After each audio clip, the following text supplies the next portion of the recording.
Hello' everyone, আপোনালোক সকলোকে মোৰ ইউটিউব চেনেল মণিমালা ব্লগছলৈ সকলোকে স্বাগতম জনাইছোঁ। মই আজি বন শাকেৰে এটা চব্জি বনাবলৈ চেষ্টা কৰিছোঁ। এয়া প্ৰথমে বন শাকখিনি এনেদৰে আপোনালোকে ধুই ল'ব ভালদৰে, যাতে ক'তো একো থাকি নাযায়, বালি চালিবিলাক থাকি নাযায়। এনেদৰে ধুনীয়াকৈ ধুই ল'ব, ভিডিঅ'ত দেখুওৱাৰ ধৰণেৰে ধুই ল'ব আৰু এনেদৰে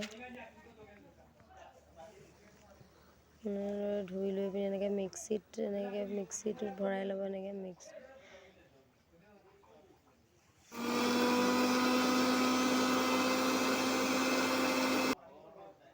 দেখিছেনে এতিয়া ইমান ধুনীয়াকৈ মিহি হৈ গৈছে।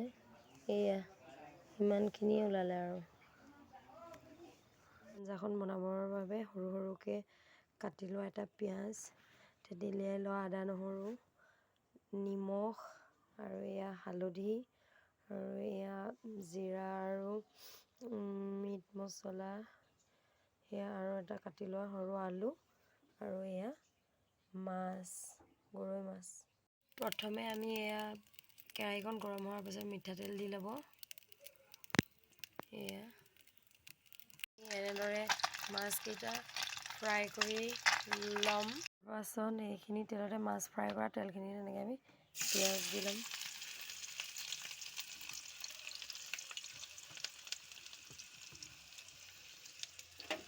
পিঁয়াজ দি লোৱাৰ পাছত এনেকৈ লৰাই ল'ব অকণমান।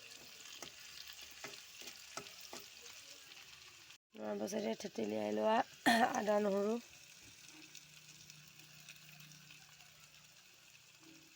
অনুসৰি হালধি, ইয়াতে দিছোঁ মছলা, যিখিনি মছলা আমি লৈছিলোঁ আৰু সেইখিনি দিছোঁ।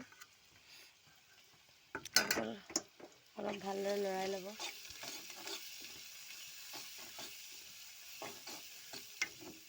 অকণমান ৰঙচুৱা হোৱালৈকে লগতে আলু কেইপিচো দি দিব।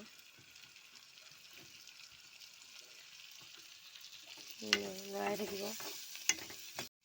এয়া চাওক, এতিয়া মানে সেই অথনি মিক্সিত পিচি থোৱা নৰসিংহ, ভেদাইলতা, মানিমুনি পেষ্টটো দিব পৰা হৈছে আৰু গৰম পানী অকণমান মিহলাই লৈছোঁ। তেতিয়া মানে গোটেই বস্তুটো ভালদৰে হেৰি যাব। অকণমান দি দিছোঁ। এতিয়া ইয়াত এয়া দি দিছোঁ। উতলিছে আৰু এতিয়া জোখ অনুসৰি নিমখ দিব। ইয়াত ফ্ৰাই কৰি লোৱা মাছ কেইপিচ দি দিব। তাৰপৰা এনেকৈ লৰাই দিব। আপোনালোকে জানে আৰু কেনেকৈ কি কৰিব লাগে। ঢাকনি মাৰি দিব। ধুনীয়াকৈ উতলি আছে, দেখিছেনে? হৈছেগৈ আৰু অলমষ্ট। দিলে আমাৰ ছোৱালীয়ে জ্বলা নাখায়, যিহেতু তাইৰ কাৰণে আগতীয়াকৈ কাঢ়ি থৈছোঁ। এয়া দেখিছেনে কিমান ধুনীয়া কালাৰ আহিছে। হ'বই আৰু তাৰ আগতে ধনিয়া কেইডালমান দি দিছোঁ। আপোনালোকেও এনেকৈ দি দিব, খাই ভাল পাব। অকণমান লৰাই দিছোঁ। এয়া আমাৰ আঞ্জাখন বনাই লৈ গৰম ভাতৰ লগত আপোনালোকে খাব পাৰে। দেখিছে নাই কিমান ধুনীয়া কালাৰ আহিছে। তেনেহ'লে আজি ভিডিঅ'টোৰ পৰা বিদায় লৈছোঁ। Bye bye.